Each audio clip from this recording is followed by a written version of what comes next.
예수님이 대제사장 가야바의 집에서 신문을 받았는데 그때가 금요일 이른 아침이었을 것입니다. 예수님이 십자가에 금요일 날 달리셨죠. 금요일 날 이른 아침 대제사장 가야바의 집에서 신문을 받았는데 베드로는 집 안 뜰, 그 아래 뜰까지 따라갔습니다. 다른 제자들은 대부분 도망갔습니다. 사도 요한은 어디에 있었는지 모르겠지만 아마 도망가지는 않았겠지만 대부분의 제자들은 도망갔습니다. 가룟 유다는 이미 배반했고요.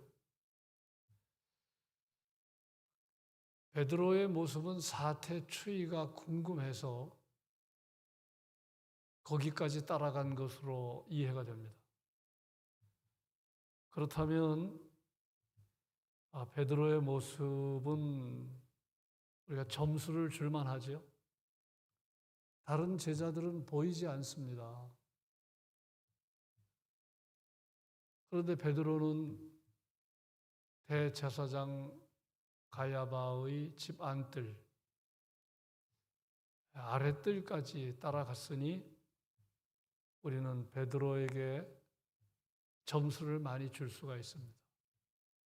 그런데 베드로의 점수는 거기까지입니다. 그 이후에 드러난 베드로의 모습은 실망스럽기 짝이 없는 모습입니다. 오늘 본문은 그 점을 말해주는데 베드로는 무장한 군인 앞에서가 아니라 어린 여종 앞에서 그리고 곁에 서 있던 사람들 앞에서 예수님을 완전히 부인하고 말았어요. 3번 부인했습니다. 첫 번째는 여종 앞에서 부인했어요. 여종 앞에서. 67절, 68절 말해주는데요. 여종이 이렇게 말했습니다. 너도 나사렛 예수와 함께 있었다. 그때 베드로가 부인했어요. 예? 무슨 말이냐? 나는 내가 말하는 거 무슨 말 하는지 모르겠다. 예? 살짝 비껴간 부인이 아닙니다. 예수님이 베드로가 나사렛 예수님과 3년을 함께 했잖아요. 명백한 사실이잖아요. 그런데 너무나 다른 모습. 무슨 말이냐? 나는 내가 말하는 것 알지 못하겠다. 정확하게 이렇게 말하지요. 베드로가 부인하여 이르되 나는 내가 말하는 것이 무엇인지 알지도 못하고 깨닫지도 못하겠다. 첫 번째 부인입니다. 두 번째는 이 어린 여종이 곁에 있는 사람들에게 말합니다. 이 사람은 그 도당이다. 이 사람은 그 도당이다. 이제 예수님을 따라다녔다는 말인데 그랬더니 베드로가 두 번째 또 부인했다. 또 부인했다. 이렇게 성경은 명백하게 증언합니다.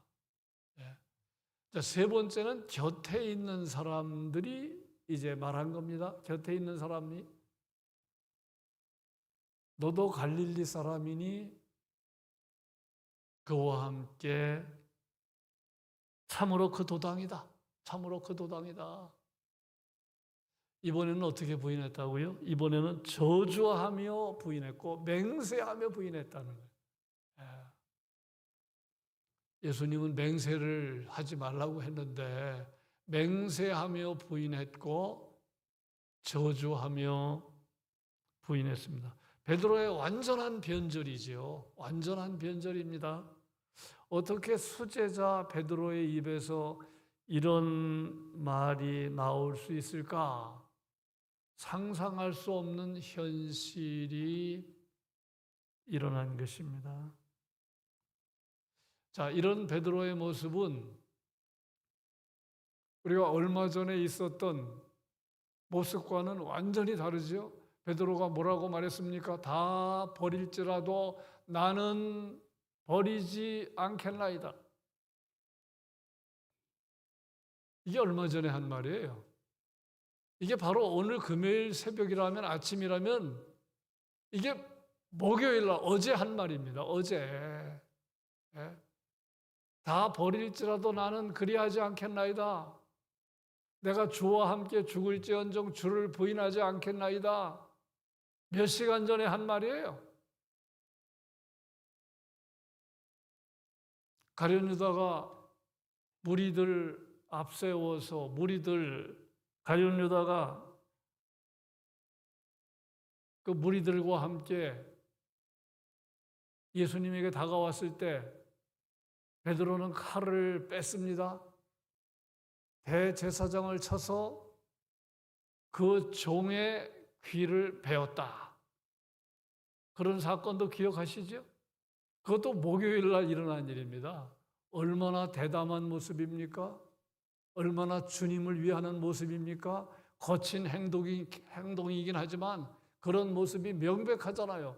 그런데 지금 베드로가 예수님을 부인했는데 맹세하면서 부인했고 저주하면서 부인했고 내가 그를 알지 못한다. 내가 모르는 사람이다. 라고 했으니 이걸 우리가 어떻게 이해해야 되겠습니까? 이건 뭘 말하는 겁니까?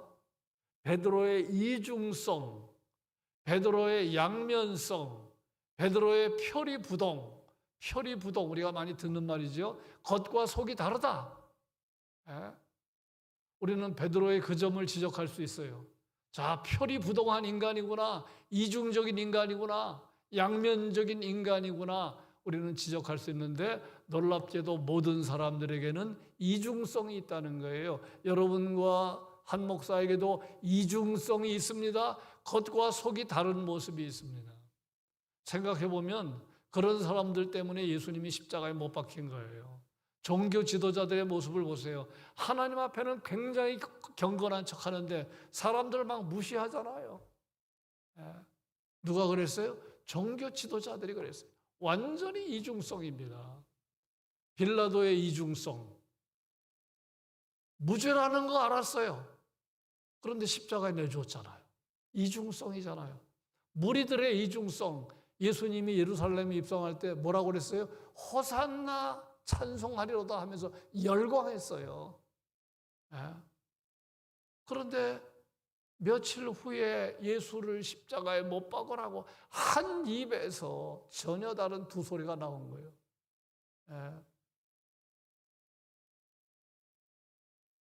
종려 주일이 주일이잖아요. 종려나무 흔들고 예수님을 열광했던 무리들이 며칠 지나서 완전히 달라진 거예요.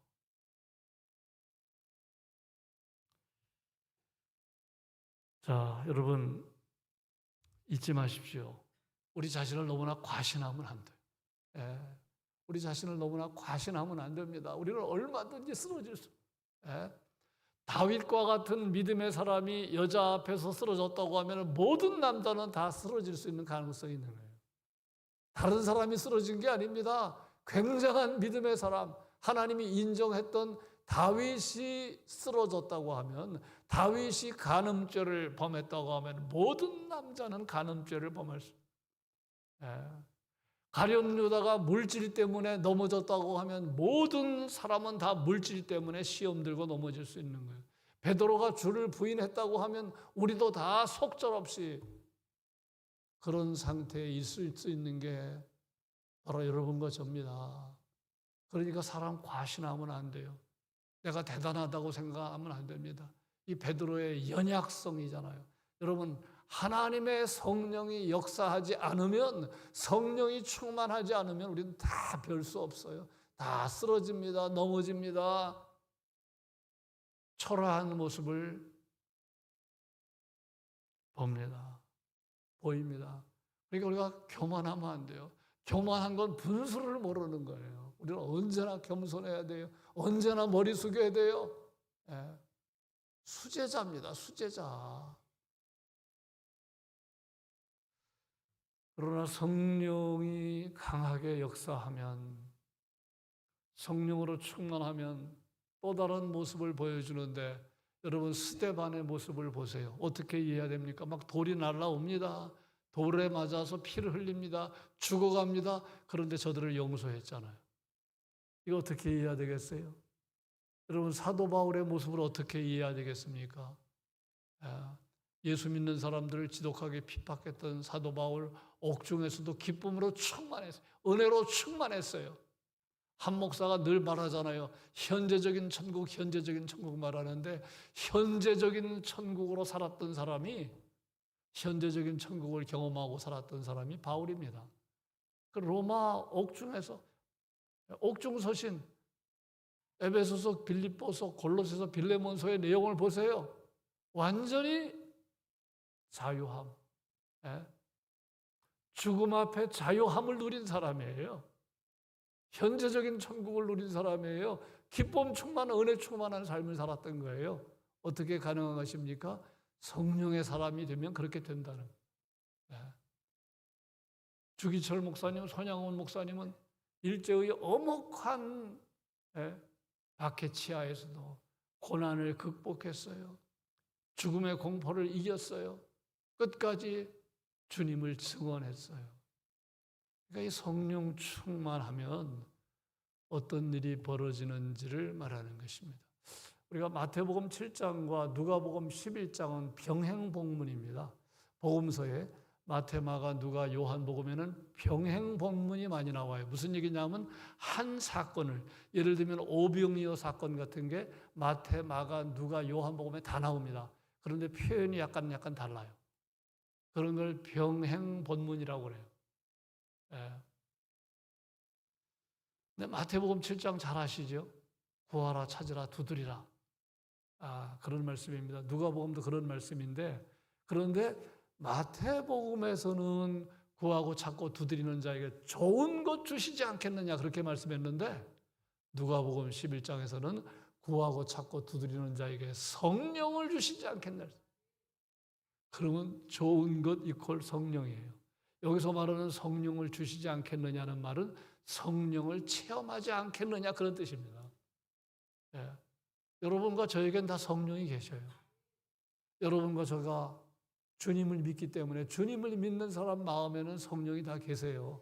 그런데 구하고 찾고 두드리는 자에게, 다시 말하면 주님을 사모하는 자에게는 성령 체험을 반드시 약속했다는 거예요. 내가 원하는 거는 반드시 되지 않습니다.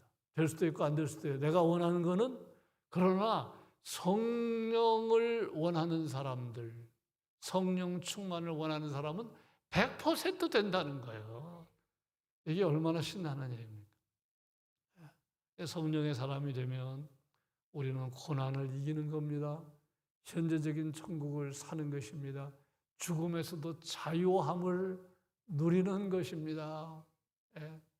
끝까지 주님과 아름답게 동행하는 것임을 우리가 오늘 말씀에서 배울 수가 있어요. 그래서 우리가 마땅히 드려야 할 기도는, 하나님 아버지, 성령으로 충만하게 해주십시오.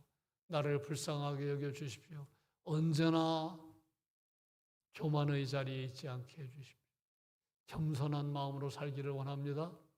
그런 기도가 우리의 기도일 수밖에 없습니다. 자, 하나만 더 생각해 봅니다. 베드로는 예수님을 3번 부인했기 때문에, 저주하면서 부인했고 맹세하면서 부인했기 때문에 이제 베드로는 끝이라고 할 수 있어요. 끝입니다. 그러면 여러분, 가룟 유다랑 베드로와 비교하면은 사실은 베드로가 가룟 유다보다 덜한 죄를 지은 게 아니에요. 저주했는데 예수님을 맹세하면서 부인했기 때문에 가룟 유다의 죄가 1000이라면 베드로의 죄도 1000입니다. 근데 베드로는 지옥에 떨어졌고, 베드로는 교회 역사에 너무너무 빛나는 인물이 되고 말았잖아요. 그 차이가 무엇일까요?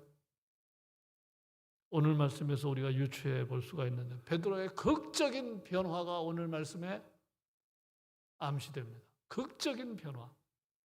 끝날 수밖에 없는 인생. 불행으로 끝날 수밖에 없는 베드로의 삶인데 극적인 변화. 자, 3번 부인했는데요. 닭이 2번 옵니다. 닭이 2번 옵니다. 그때 예수님의 말씀이 생각났다는 거예요. 무슨 말씀? 닭이 2번 울기 전에 내가 나를 3번 부인하리라 한 말씀이 생각나서 울었다 그랬어요. 울었다. 그런데 마태복음에서는 누가복음에서는 통곡했다. 통곡했다. 예. 왜 통곡했을까요? 자신의 위선, 주님을 배신한 죄에 대한 애통함이 묻어난 통곡이죠. 예. 그래서 중요한 게 뭘까요? 오늘 말씀에서 우리가 중요한 게 뭘까요? 베드로의 극적인 변화가 나타나는데 그것은 주님의 말씀이 생각나는 바로 그것으로 인한 것이었다는 거예요. 다른 것이 아니라 주님의 말씀이 생각나는 것으로 인해서 베드로는 기가 막힌 죄 가운데서도 통곡하고, 예. 그리고 변화의 시작을 보여주었다는 거예요. 다른 것으로 인한 게 아니라 주님의 말씀이 생각난 거예요. 예. 성령께서는 여러 가지 채널로 우리에게 역사하시는데 그 가운데 하나가 하나님의 말씀을 통해서라는 것을 우리가 확인할 수 있어요. 그러니까 하나님의 말씀을 매일 읽고 묵상하고 암송한다면 이건 엄청난 복의 자리에 가는 겁니다. 다른 것 때문에 베드로가 극적인 변화를 가져온 게 아니라 주님의 말씀이 생각난 바로 그 사건, 그것으로 인해서 통곡한 사람. 매일매일 살아가면서 주님의 말씀이 생각난다면 얼마나 좋겠어요. 주님의 말씀이 풍성히 거한다면 얼마나 좋겠어요. 근데 하루 종일 생활하면서 유혹을 받는데도 하나님의 말씀이 생각나지 않고 욕심을 부리는데도 하나님 말씀이 생각나지 않고 그러면 참 곤란한 거죠. 그래서 우리의 기도의 제목은 하나님의 말씀이 늘 생각나게 해주십시오. 하나님의 말씀이 풍성히 거하게 해주십시오. 여러분, 말씀이 능력이에요. 말씀을 성경은 성령의 검이라고까지 말하잖아요. 그래서 매주일 주보에 금주의 성경 말씀 여러분 암송하십니까? 한 목사가 설교 준비하면서 뽑은 말씀입니다.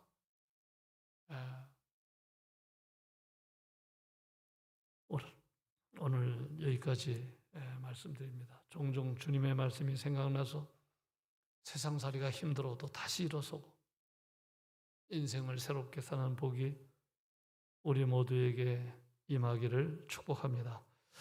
한 줄 기도문 하나님 아버지, 하나님의 성령이 역사하지 아니하면 나는 표리부동한 인간일 수밖에 없는 존재입니다. 불쌍히 여겨 주십시오. 긍휼히 여겨 주십시오. 결코 교만할 수 없는 인생입니다. 겸손히 머리 숙입니다. 하나님 성령으로 충만한 삶 살게 해 주십시오. 하나님의 말씀이 나의 삶 속에서 떠나지 않기 원합니다. 말씀을 읽고 듣고 묵상할 때 성령을 경험하게 하옵소서. 하나님의 말씀이 늘 들려오기를 원합니다. 힘든 문제가 있어도 말씀에서 답을 얻게 하여 주옵소서. 우리 그런 기도를 꼭 드리시기를 바랍니다.